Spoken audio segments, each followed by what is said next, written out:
시간 예배 앞서 마음으로 하나님을 찬송하겠습니다. 찬송 314장입니다. 찬송 314장.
다 함께 조합에 맞춰 기도드림으로 3월 16일 사순절 두 번째 주일 예배를 거룩하신 하나님께 드리겠습니다.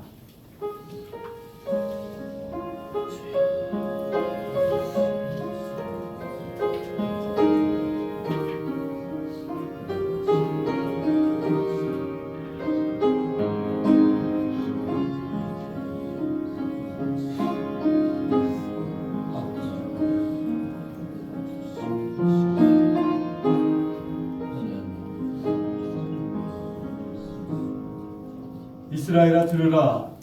우리 하나님 여호와는 오직 유일한 여호와시니 너는 마음을 다하고 뜻을 다하고 힘을 다하여 내 하나님 여호와를 사랑하라.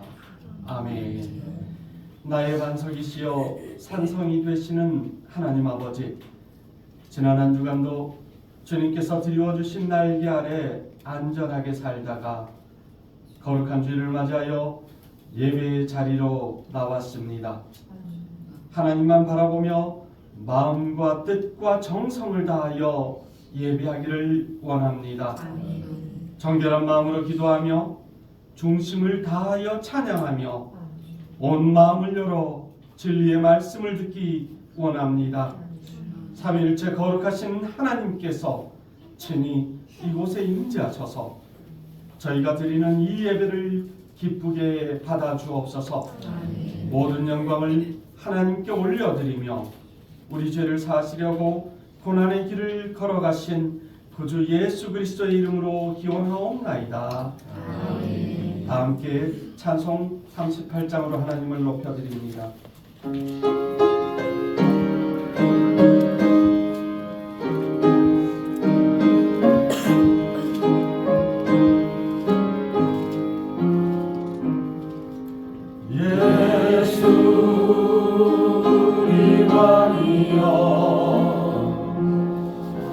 이곳에 오셔서 우리가 함께 드리는 영광을 받아주소서. 우리는 주님의 백성, 주님은 우리 왕이신 예수님 오셔서 좌정하사 다스리소서. 예수 주시여 이곳에 오셔서 우리가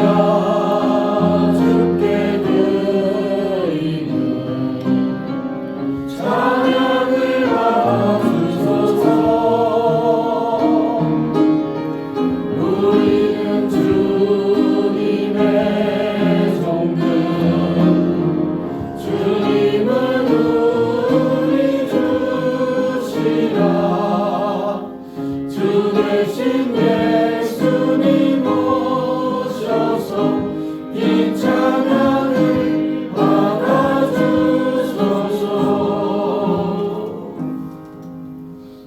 지금 이 시간 지난 한 주간 세상에서 살면서 하나님 앞에 부끄럽고 때로는 나 자신까지도 속이며 범했던 모든 죄악을 진실되게 고백하고 뉘우치며 하나님께 사함을 구하는 고백의 기도를 드리겠습니다.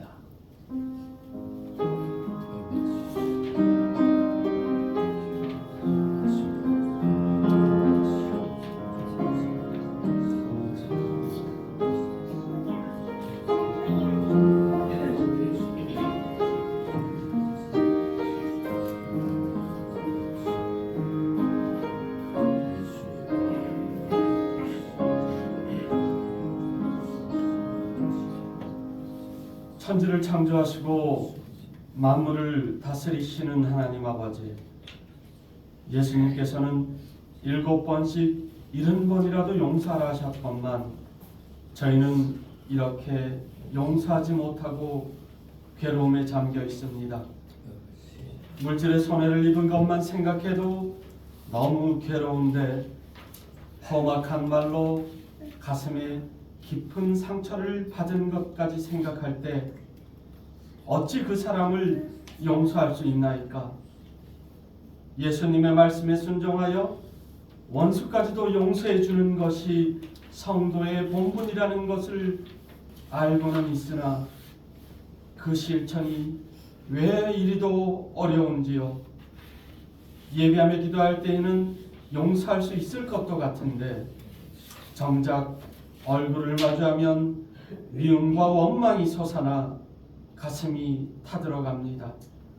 주님, 저 혼자만의 힘으로는 용서할 수 없사오니 성령님의 능력 안에서 용서할 수 있는 마음을 주옵소서. 예수님의 이름으로 이 고백의 기도를 드립니다. 아멘. 다 함께 사도신경으로 우리의 신앙을 고백하겠습니다. 나는 전능하신 아버지 하나님 천지의 창조주를 믿습니다. 나는 그의 유일하신 아들 우리 주 예수 그리스도를 믿습니다. 그는 성령으로 잉태되어 동정녀 마리아에게서 나시고 본디오 빌라도에게 고난을 받아 십자가에 못 박혀 죽으시고 장사된 지 사흘 만에 죽은 자 가운데서 다시 살아나셨으며 하늘에 오르시어 전능하신 아버지 하나님 우편에 앉아 계시다가 오늘부터 살아있는 자와 죽은 자를 심판하러 오십니다. 나는 성령을 믿으며 거룩한 공교회와 성도의 교제와 죄를 용서받는 것과 몸의 부활과 영생을 믿습니다. 아멘. 성시교도 교동문 15번입니다.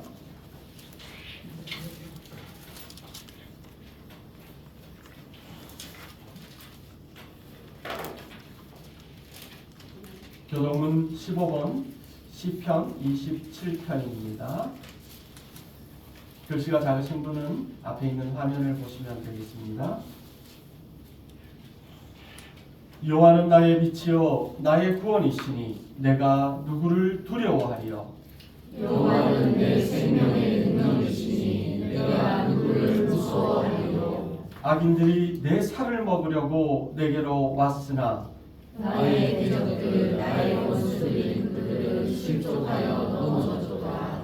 군대가 나를 대적하여 진칠지라도 내 마음이 두렵지 아니하며 전쟁이 일어나 나를 취할지라도 나는 여전히 대언하리로다. 내가 여호와께 바라는 한 가지 일 그것을 구하리니 곧 내가 내 평생에 여호와의 집에 살면서 여호와의 아름다움을 바라보며 그의 성전에서 사모하는 것이라. 여호와께서 환난 날에 나를 그의 초막 속에 비밀히 지키시고 그의 장막 은밀한 곳에 나를 숨기시며 높은 바위 위에 두시리로다. 이제 내 머리가 나를 둘러싼 내 원수 위에 들리리니 내가 그의 장막에서 즐거운 제사를 드리고 노래하며 여호와를 찬송하리로다. 아멘. 찬송가 21장으로 하나님을 높여드리겠습니다.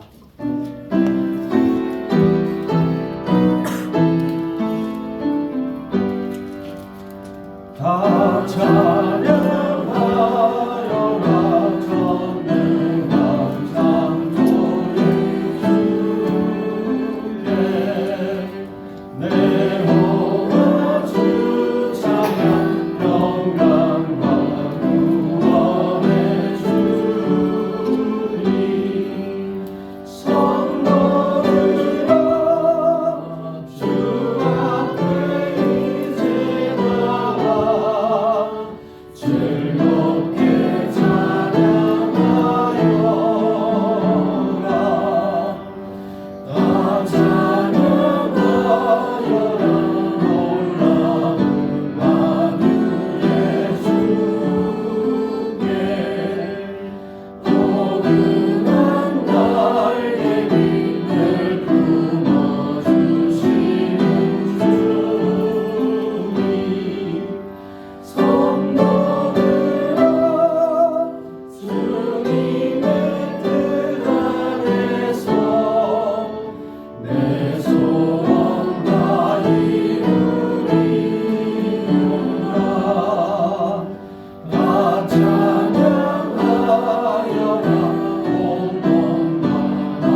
최석순 안수집사님께서 기도하시겠습니다.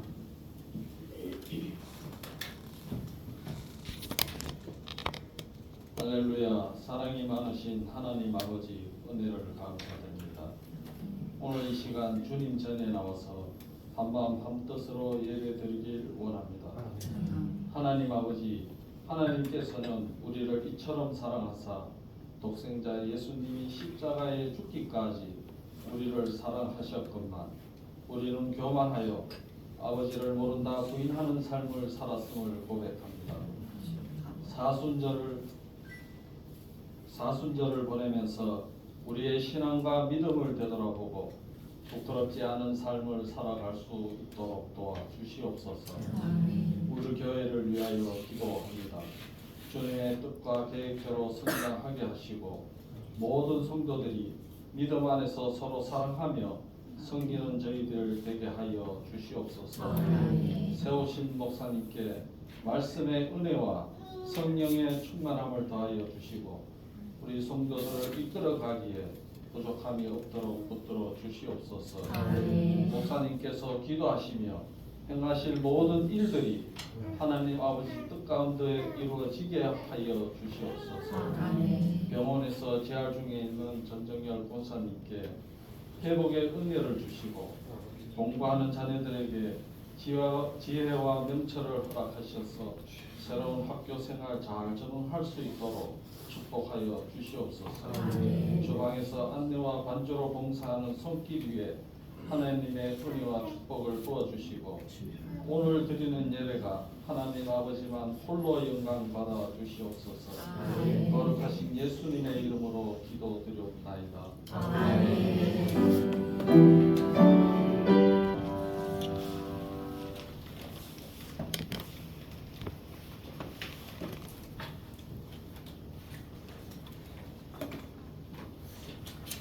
이 시간 우리에게 주시는 하나님의 말씀은 신약성경 히브리서 9장 11절에서 15절까지의 말씀입니다. 히브리서 9장 11절에서 15절까지의 말씀, 제가 가진 성경으로 신약 361면에 있습니다. 히브리서 9장 11절에서 15절 말씀, 거룩하신 하나님의 말씀을 제가 받들어 읽겠습니다. 이는 하나님의 말씀입니다. 그리스도께서는 장래에 좋은 일의 대제사장으로 오사 손으로 짓지 아니한 것, 곧 이 창조에 속하지 아니한 더 크고 온전한 장막으로 말미암아 염소와 송아지의 피로 하지 아니하고 오직 자기의 피로 영원한 속죄를 이루사 단번에 성소에 들어가셨느니라. 염소와 황소의 피와 및 암송아지의 죄를 부정한 자에게 뿌려 그 육체를 정결하게 하여 거룩하게 하거든 하물며 영원하신 성령으로 말미암아 흠없는 자기를 하나님께 드린 그리스도의 피가 어찌 너희 양심을 죽은 행실에서 깨끗하게 하고 살아계신 하나님을 섬기게 하지 못하겠느냐. 이로 말미암아 그는 새 언약의 중보자시니 이는 첫 언약 때에 범한 죄에서 속량하려고 죽으사 부르심을 입은 자로 하여금 영원한 기업의 약속을 얻게 하려 하심이라. 아멘. 이 시간 주위에 계신 분들과 함께 인사하실 때에 반갑습니다, 예수님만 바라봅시다 이렇게 인사하시겠습니다. 반갑습니다. 그래요. 은혜야 여기 안녕. 그래요. 지난번에 봤을 때보다 요만큼 더 컸네요. 오늘은 온유랑 사주고 왔어요. 그래요. 반가워요. 성경은 피에 관한 이야기로 시작해서 피에 관한 이야기로 끝나고 있다고 해도 과언이 아닙니다. 창세기 3장 15절 말씀은 여자의 후손은 내 머리를 상하게 할 것이요 너는 그의 발꿈치를 상하게 할 것이니라고 말씀하셨고, 여기서 상하게 한다라는 것은 원어의 슈프라는 단어가 쓰였는데 본래 의미는 입을 크게 벌리다, 입을 크게 벌리다, 물어뜯다, 바이트. 그리고 상징적으로는 압도하다, 깨뜨리다라는 의미와 상하게 하다, 또 덮다라는 의미가 있습니다. 그 외에 피를 흘린다. 그러니까 입을 크게 벌려서 깨물은 만큼 상처를 입으면 어떻게 피가 흐르게 된다라는 의미이겠죠. 창세기 9장 4절에는 고기를 먹되 어떻게 피째 먹지 말 것이니라. 그런가 하면 요한계시록 7장 14절에는 어린 양의 피예라고 그렇게 말씀을 하셨고, 요한계시록 12장 11절에는 또한 우리 형제들이 어린 양의 피라고 증거하고 있습니다. 창세기에서 시작된 피의 이야기는 요한계시록까지 계속되어 있고, 세상 속에서 피의 역사라고 하면 서로를 살육하는 보복의 역사를 말하지만, 여기에서 피는 우리를 사랑하시고 구원하시는 예수 그리스도의 보배 피, 보혈을 함축하고 있습니다. 그래서 기독교는 한마디로 말하면 피의 종교라고 말할 수 있습니다. 우리 기독교가 받는 오해 가운데 가장 큰 것이 들어보셨을 겁니다. 눈에는 눈, 이에는 이. 아니 무슨 신이 그렇게도 잔인하게 당한 만큼 되돌려주고 보복하는가라고 그렇게 세상은 손가락질하고 교회를 비난합니다. 그렇지만 원래 계명에 기록된 이 말씀은 동태복수법이라고 해서 가진 자, 있는 자, 힘 있는 자들이 약한 사람들을 억압하지 못하게 하기 위한 규정입니다. 그 옛날 종의 자식이 부잣집, 양반집 도련님의 손가락을 상하게 했다라고 하면 그 주인이 불러다가 종의 자식이니까 매우 매질을 하거나 그냥 죽여버리는 일은 어렵지 않습니다. 하지만 손가락을 상하게 했으면 그 이상으로 상대방에게 보복하지 말라라는 의미가 당한 만큼 되갚으라는 이야기로 변질되었다라는 것을 우리는 기억해야 합니다. 아멘. 오늘도 마찬가지로 은혜야 지극히 정상적입니다. 내버려 두시면 되겠습니다. 구약을 보면 인간이 하나님께 드리는 수많은 제사가 있었습니다. 거의 매일같이 제사를 드렸습니다. 우리가 차고 있는 시계가 개발된 이유는 우리 동양에서는 어떻게 농사를 짓기 위해서 때와 시를 맞추기 위해서지만, 서방에서 시계가 개발된 이유는 매일 정해진 시간에 신께 기도하기 위해서 시계가 개발되었던 것이죠. 제사는 하나님을 향한 인간의 예배 행위이기 때문에 매일매일 드렸습니다. 이 예배라는 것은 우리도 지금 예배의 자리에 있지만 하나님을 만나서 드리는 경배와 찬양이기 때문에 어찌 보면 매일 매 순간 드리는 것이 더 당연할 것입니다. 그런데 이 수많은 제사들 가운데 대부분이 무엇을 바쳤다? 피를 바쳤다라는 것입니다. 그리고 피로 드리는 여러 가지 제사 중에서 가장 중요한 제사는 죄의 사함을 얻기 위한 속죄 제사였습니다. 예를 들겠습니다. 1년에 한 번 드리는 속죄의 제사가 있었습니다. 1년에 한 번. 1년 동안 지은 모든 백성의 죄를 속함받기 위해 대제사장이 하나님께 나아가 속죄의 제사를 드렸습니다.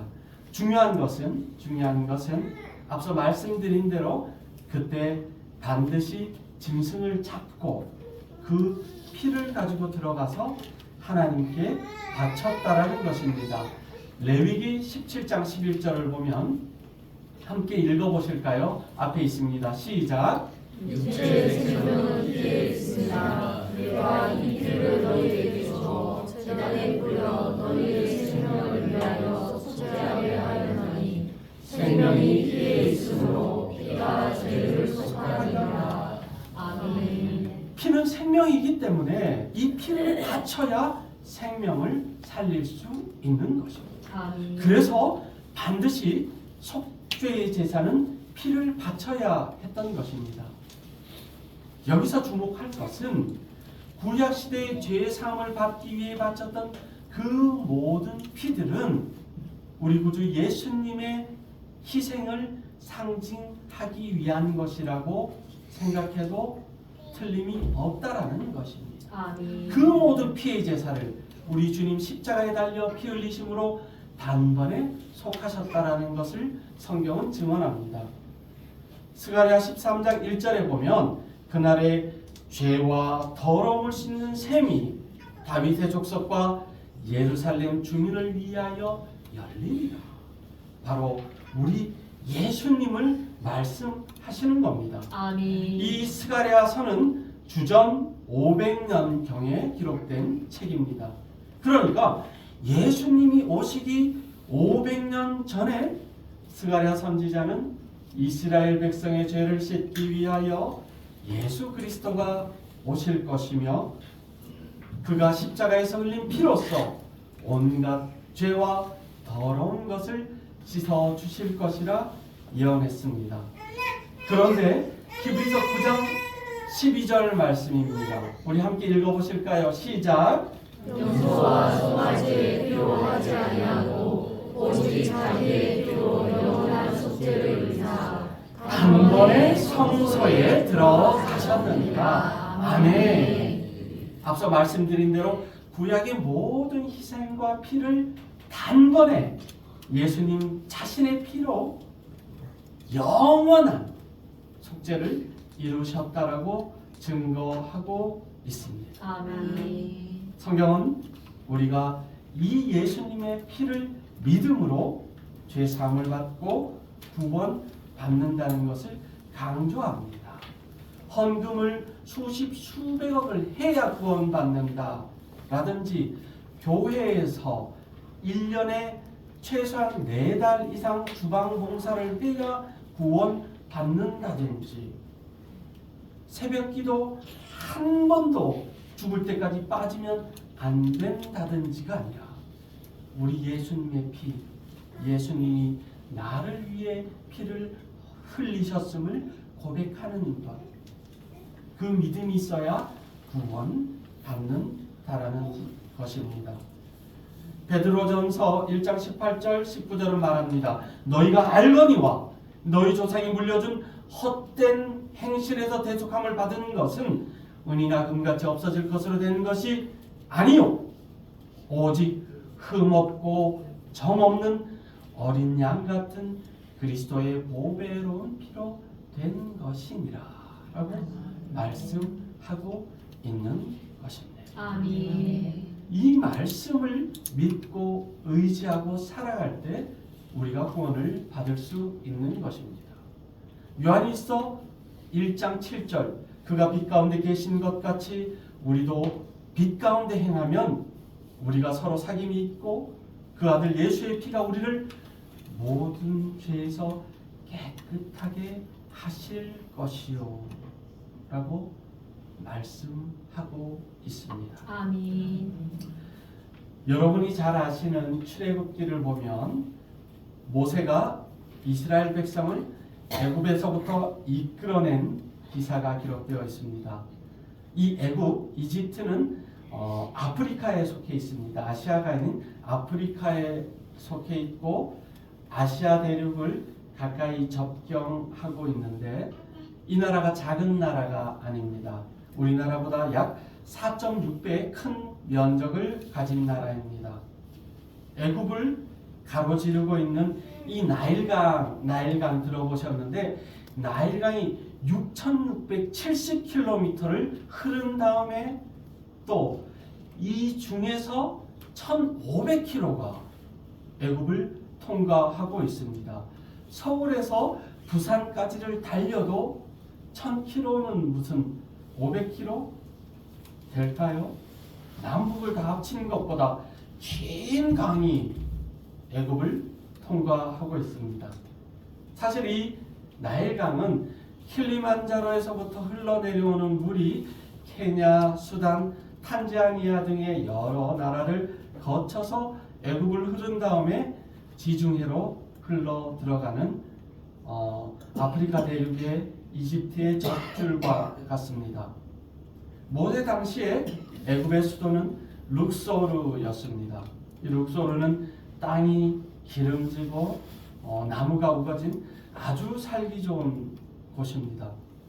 아주 살기 좋은 곳입니다. 그런데 하나님께서는 이 살기 좋은 곳을 떠나게 하셨습니다. 물론 그 당시 애굽왕 바로는 이스라엘 백성들이 애굽을 떠나가는 것을 반대했습니다. 그래서 하나님께서 애굽 전역에 10가지 재앙을 내리시고 바로를 어떻게 결국은 항복시키셨습니다. 그 10가지 재앙 중에 마지막이 잘 아시는 대로 초태생, 처음 난 것, 장자들의 죽음이었습니다. 무릇 사람의 장자뿐만 아니라 짐승의 첫째 난 것도 모두 하나님께서 멸하셨습니다. 출애굽기 12장을 보면 출애굽하기 전날 밤 쓴 나물을 먹고 누룩이 없는 빵을 먹으라고 하셨습니다. 또 양을 잡아서 그 고기를 구워 먹고 피는 어떻게 문설주와 인방에 바르라고 했습니다. 문설주와 인방이 어려우면 출입구, 들어가고 나가는 출입구에 가장 눈에 띄는 곳이라고 생각하시면 틀림이 없겠습니다. 그날 밤 그 장자를 죽이는 천사가 애굽 전역의 장자들 처음 난 것을 멸할 때 어린 양의 피를 바른 집은 그냥 넘어가겠다. 이것이 바로 6월절, 6월이란 넘어간다라는 의미를 가지고 있습니다. 아멘. 그대로 순종하고 믿고 피를 바른 잡은 그 집은 장자가 죽지 않았습니다. 그렇지만 그 엄중한 경고를 무시하고 대수롭지 않게 여겼던 이들은 모두 슬픔을 당하였습니다.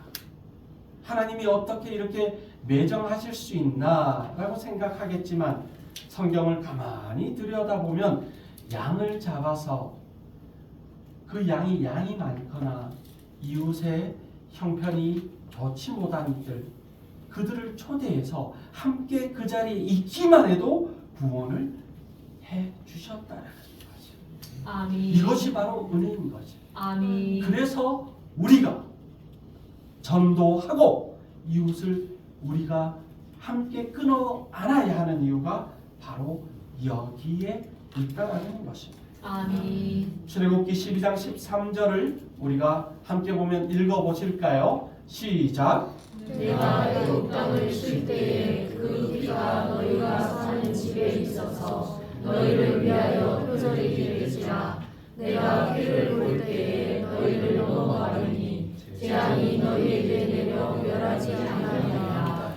피는 보이게 발라야. 아멘. 피는 보이게 발라야. 아멘. 중요한 것은 그 피가 예수 그리스도의 보혈이라는 것입니다. 아멘. 피를 발라도 뒤통수에 바른다든지 창피해서 발 뒤꿈치에 바른다든지 그것이 아니라 피가 보이게 발라져야 한다라는 것은 하나님과 세상 앞에 나는 예수 그리스도의 보혈의 공로로 구원받은 사람입니다. 오늘날의 그 예표가 세례받음이 대표적인 예라고 할 수 있겠습니다. 히브리서 9장 7절 말씀을 보면 오직 둘째 장막은 대제사장이 홀로 1년에 한 번 들어가되 자기와 백성의 허물을 위하여 드린 피 없이는 아니하나니라고 증거하고 있습니다. 또한 히브리서 9장 22절에서는 피 흘림이 없은즉 죄 사함이 없느니라고 했습니다. 출애굽 당시에 누구든지 어린 양의 피를 문설주와 임방에 바른 그들은 구원받았습니다. 그렇지 못한 이들은 구원받지 못했습니다.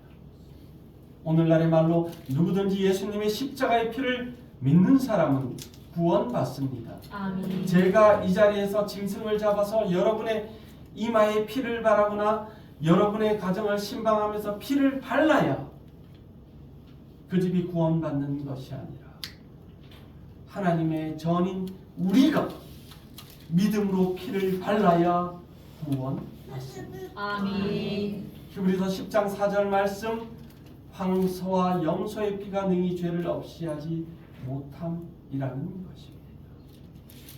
어린 시절 동네에 가끔 한 달에 한두 번은 약장수가 찾아왔습니다. 우리 젊은 청년 선생님들은 기억하실지 모르겠는데, 약장수 아저씨가 등에 북을 메고 북을 치고 꼭 옆에 아주 재주를 잘 부리는 원숭이를 한 마리 끌고 다니는데, 꽃갈 모자도 썼고 얼굴에 연지곤지도 찍은 원숭이를, 그러면 동네 애들이 다 따라 나서겠죠. 동네 애들이 따라 나서면 애들을 돌보던 할아버지 할머니가 야야 어디 가노 하면서 따라 나서게 되는 것이고, 엄마 아빠가 애를 찾아서 그렇게 따라 나서죠. 그래서 장터 한켠에 수많은 사람들이 이렇게 모이면 야속하게도 이 약장수 아저씨는 애들은 가라 그럽니다. 애들은 가라는 소리는 돈 없는 인간들은 꺼져라, 이 소리를 하는 겁니다. 그런데 아직도 풀리지 않은 의문은 그 약장수 아저씨가 하신 말씀 중에 검은 보자기로 큰 상자가 덮여 있는데 그 속에 원숭이가 상대가 안 되는 이무기가 있다는 겁니다. 근데 그 이무기는 조금만 있다가 한 2분만 있다가 보여준답니다. 그런데 오늘날까지 이무기를 제 눈으로 본 적은 없습니다. 나중에 안 일입니다만, 약장수 아저씨가 호객행위를 하면서 이걸로 연고를 만들면 여드름에도 좋고 두드러기에도 좋고 쥐젖난 데도 좋고 혹난 데도 좋고 석 달 열흘 전에 냄비에 된 흉터도 낫고 안 낫는 데가 없는 연고인데, 그때 연고의 물질이라고 보여준 것을 지금 생각하면 수은이었습니다. 수은은 용해되지도 않고 세절구에 수원을 이렇게 한 숟가락 붓더니만 보라고 찧었는데 수은이 흩어졌다 다시 모이죠. 어떻게 수은을 그렇게 분해를 시킵니까? 그걸 모르니까 수은인 줄도 모르고 신기하다고 이걸로 연고를 만들어 바르면 내가 살겠다, 얼굴에 바르면 미스 코리아보다 이뻐진다라는 믿기 어려운 사실에도 어머니들은 그 연고를 사시더라는 말입니다. 히브리서 10장 18절에는 이것들을 사셨은즉 다시 죄를 위하여 제사 드릴 것이 없느니라라고 증언합니다. 오늘날 이 약장수와 같은 이들이 하나님의 말씀을 가지고 생계를 유지하기 위해, 그리고 부를 쌓기 위해 온갖 거짓 해석을 늘어놓고 있습니다. 기쁘고 즐거운 일만 있으면 좋겠는데, 지난 주간 제가 목회하고 할리가 유년 시절을 보냈던 김천이라는 지역의 대학교가 구원파에 넘어갔습니다. 그 말은 무슨 말이냐 하면 하나님의 말씀을 바로 전하지 않는다라는 것입니다. 구원파의 논리는 간단합니다. 예수 그리스도의 보혈의 능력, 이 능력으로 우리가 구원을 받았습니다. 앞으로 영원한 죄 사함을 주셨으니 결론은 뭐다? 우리는 회개 안 해도 된다. 우리가 앞으로 지을 죄까지도 다 용서해 주셨으니 우리는 회개를 안 해도 된다라고 이야기합니다. 그러니까 사기를 쳐도, 다른 사람을 해쳐도, 나만 잘 먹고 살아도, 지난주 뉴스처럼 40대 가장이 아파트에서 추락해서 자신의 목숨을, 방 안에는 어린 자녀와 부인의 안타까운 모습이, 알고 보니 친한 사람에게 4억 원의 돈을 빌려줬는데 그 돈을 못 받아서 생계에 시달리다 못해 그런 슬픈 선택을 하는 이들. 그런데 그 사람에게, 사기친 사람에게, 당신이 예수를 믿으면 예수님께서 당신의 죄를 다 사하여 주셨으니까 4억 걱정하지 마. 40억도 괜찮아. 예수님이 너의 죄를 다 사해 주셨잖아. 이게 말이나 들을 법한 소리입니까? 예수님의 보혈로 앞으로 죄를 다 사하실 수 있는 능력이 있으면 틀림이 없습니다. 하지만 말씀을 읽었으면, 복음으로 받아들였으면, 은혜를 받았으면 내 마음, 내 뜻, 내 생각대로 살 것이 아니라 오직 하나님의 뜻대로, 아멘. 내 안에 사실은 주님의 뜻대로 사는 것이 하나님의 뜻하심이고 우리 주님이 피 흘리신 이유입니다. 아멘. 그렇다면 예수님의 피는 어떤 피입니까? 첫 번째, 예수님의 피는 깨끗한 피입니다. 아멘. 병원에서 의료계에 종사하시는 분들은 아시겠지만 수혈을 하는 피는 깨끗해야 합니다.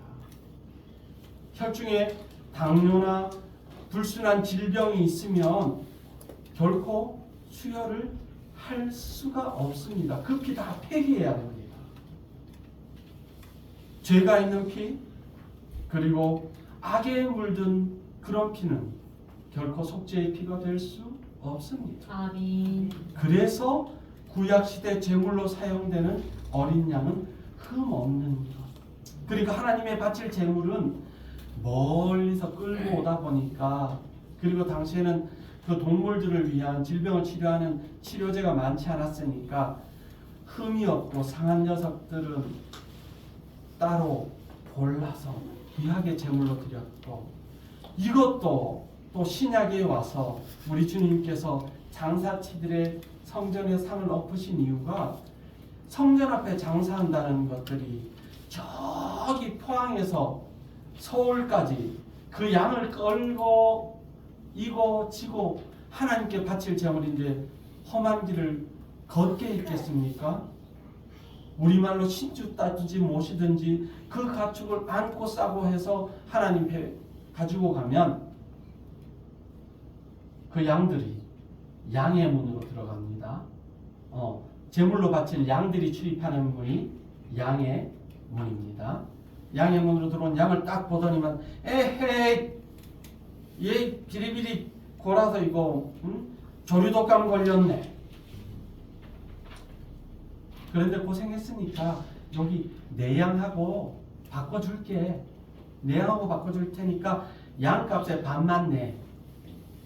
라고 그 양을 자기가 돈까지 받고 걷어들인 후에 다른 사람이 오면 이거 양이 다리가 시원찮네, 다리 전에 이거 하나님께 어떻게 드려?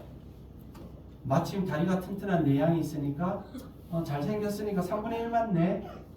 자기들 마음대로 세를 붙여서. 그래서 예수님이 어찌 분개하시지 않을 수 있었습니까? 양의 문 말씀드렸으니까 참 신기하게도 예루살렘 성전이 있던 양의 문이 보이는 맞은편 산 언덕은 공동묘지입니다. 공동묘지인데 이스라엘 전체 묘지 중에서 그 동네 묘지값이 가장 비쌉니다. 거기는 VIP들, VVIP들 최고의 그냥 아파트로 말하면 로얄층입니다.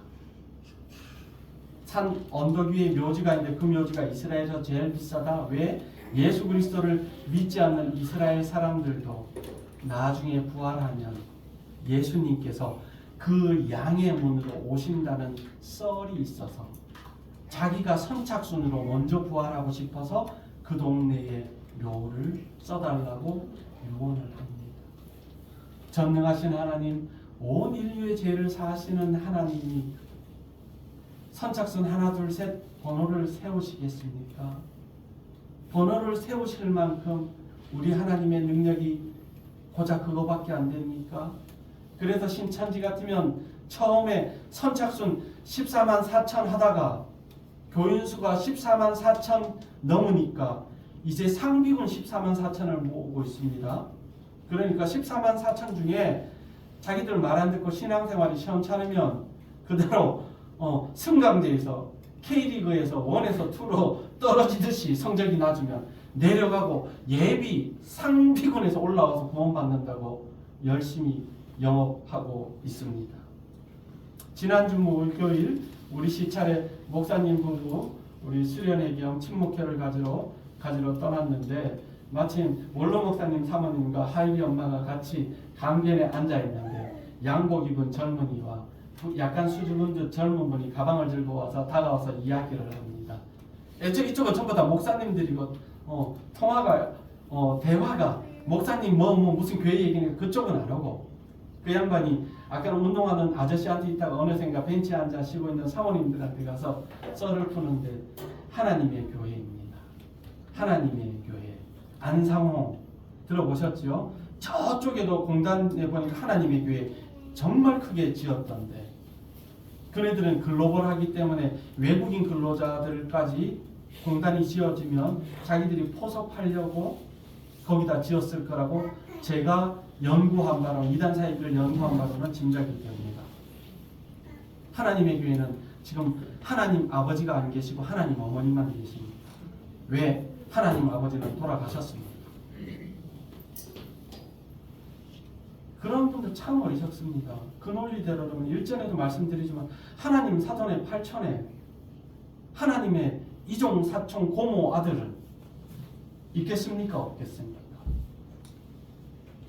그런 말도 안 되는데 하나님 어머니는 여전히 살아계시는데 오늘도 그런 교회들에는 사람들이 미어터지고 자기의 재산을 바쳐가며 인생을 망쳐가며 하나님 어머니를 노래하고 있습니다. 다 오염되고 더러운 피들입니다.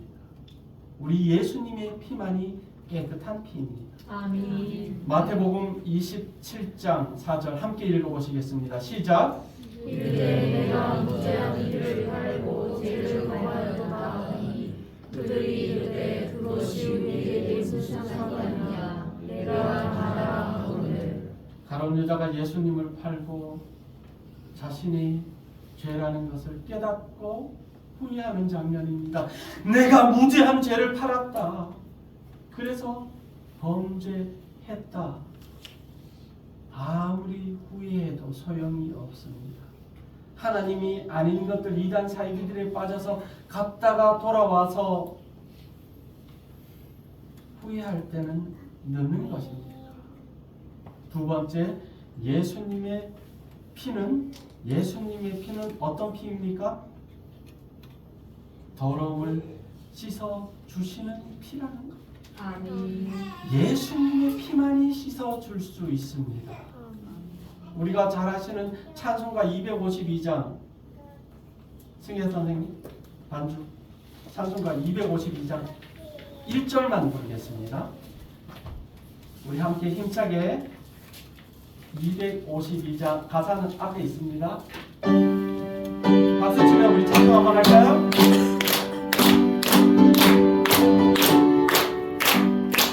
나의 죄를 씻기는 예수의 피밖에 없네.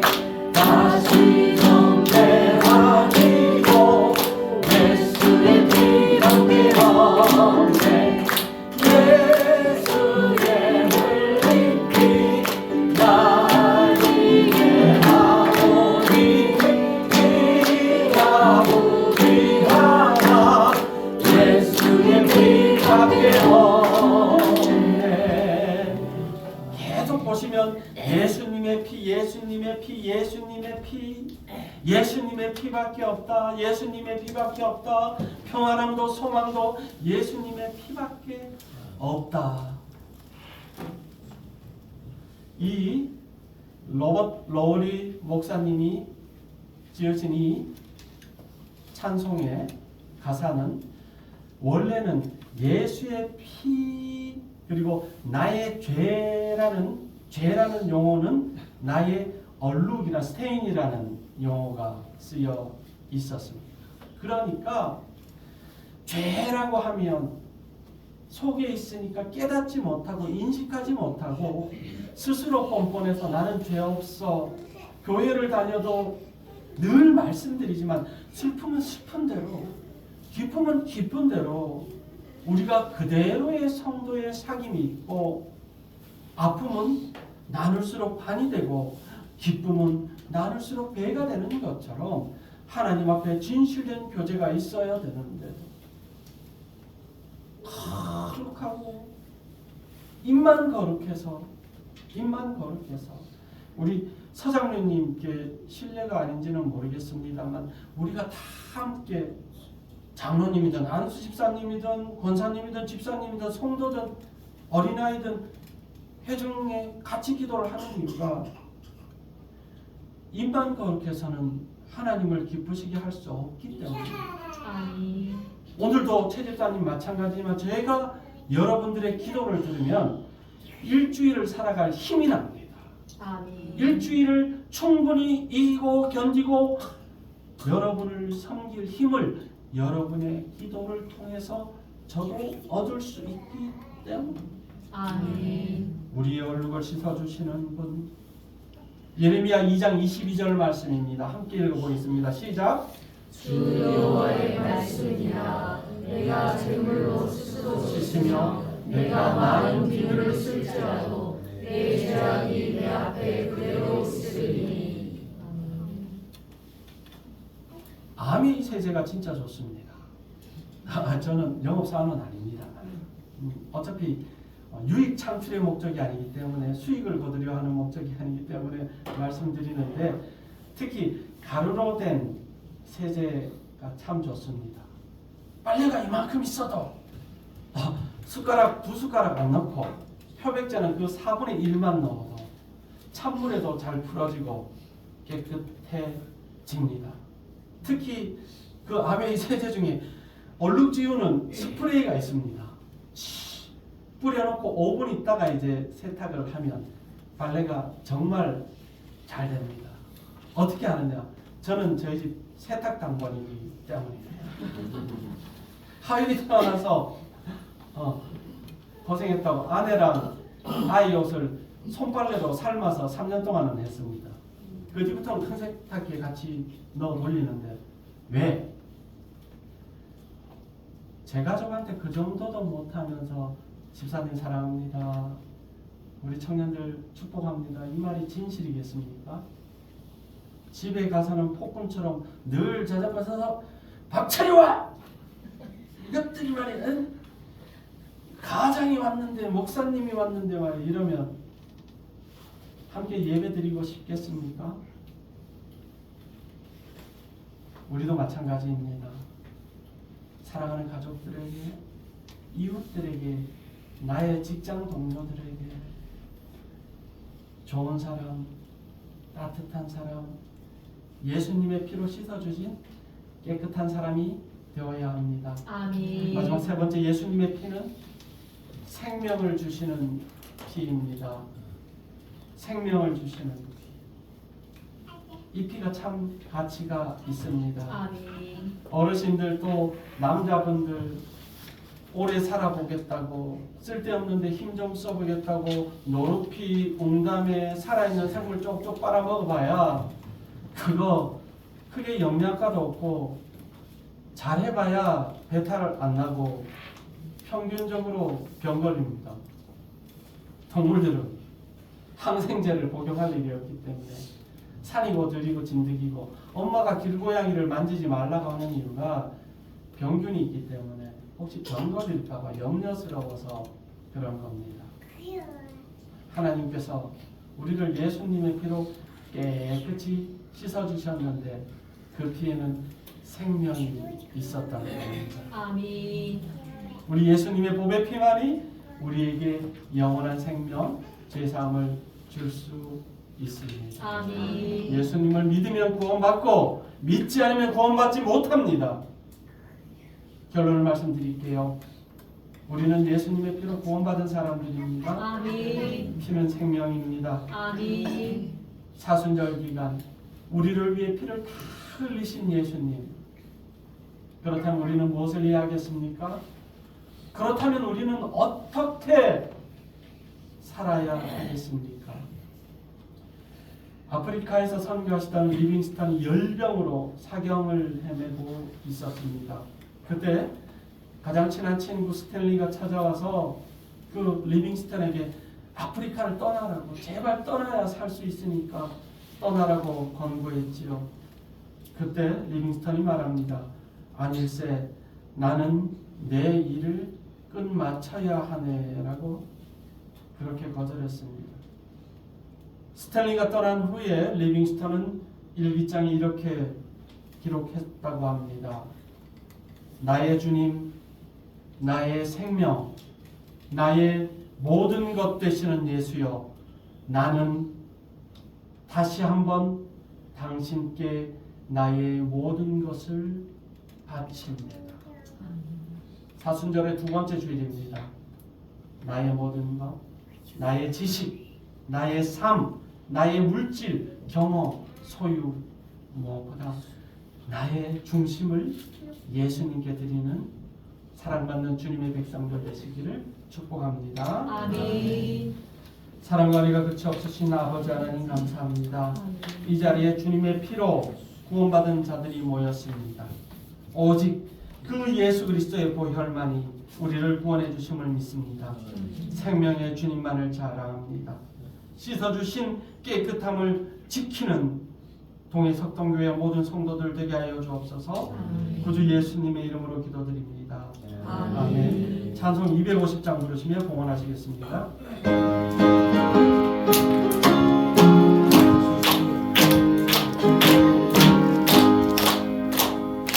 구주의 십자가 모혈로 주의 슬픔 받기를 원하네.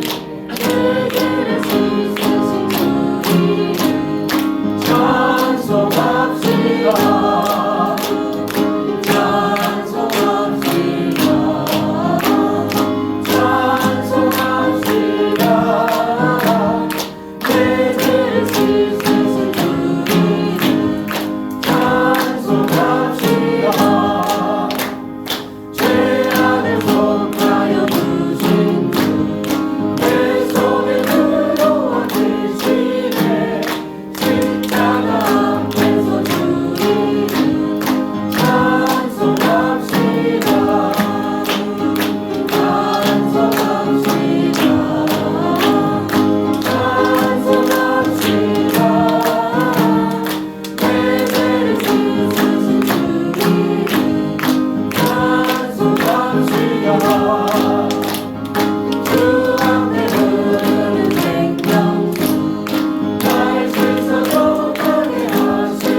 사랑의 하나님, 하나님의 것을 하나님께 드립니다.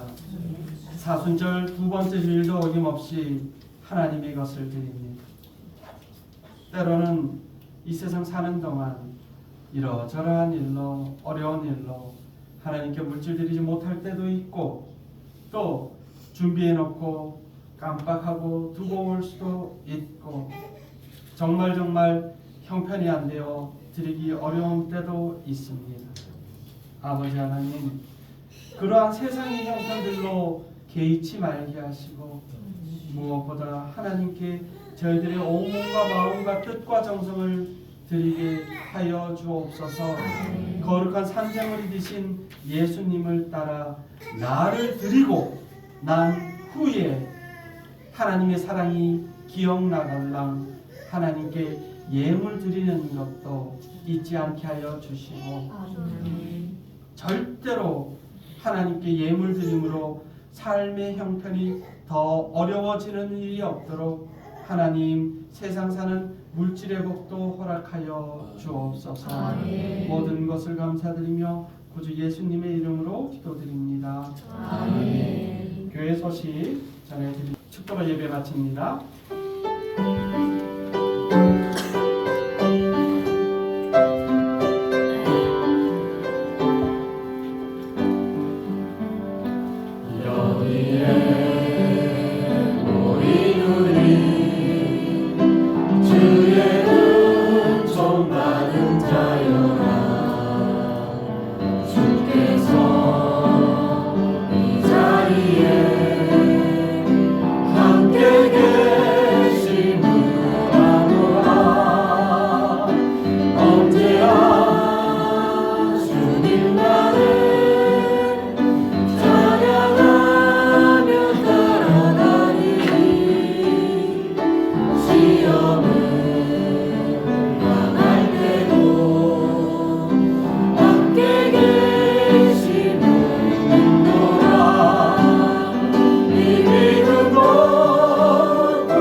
지금은 죽기까지 우리를 사랑하셔서 물과 피를 다 쏟으시고 십자가에 죽으셨다 부활하신 우리 구주 예수님의 은혜와 그 예수님을 아낌없이 내어주시고 저희를 깨끗이 씻어주신 하나님 아버지의 끝없으신 은혜와 이 모든 것을 바로 알고 바로 깨닫게 하시는 성령님의 인도하심이 하나님을 사랑하고 하나님을 믿고 그리스도의 피로 죄 사함 받음을 확신하는 동해 석동교회 모든 성도들, 특별히 하나님께서 사랑하시는 우리 아이들 온유, 선유, 은혜, 하율이 그리고 우리 청년들 머리 위에 지금부터 영원히 함께 하시기를 간절히 축원하옵나이다.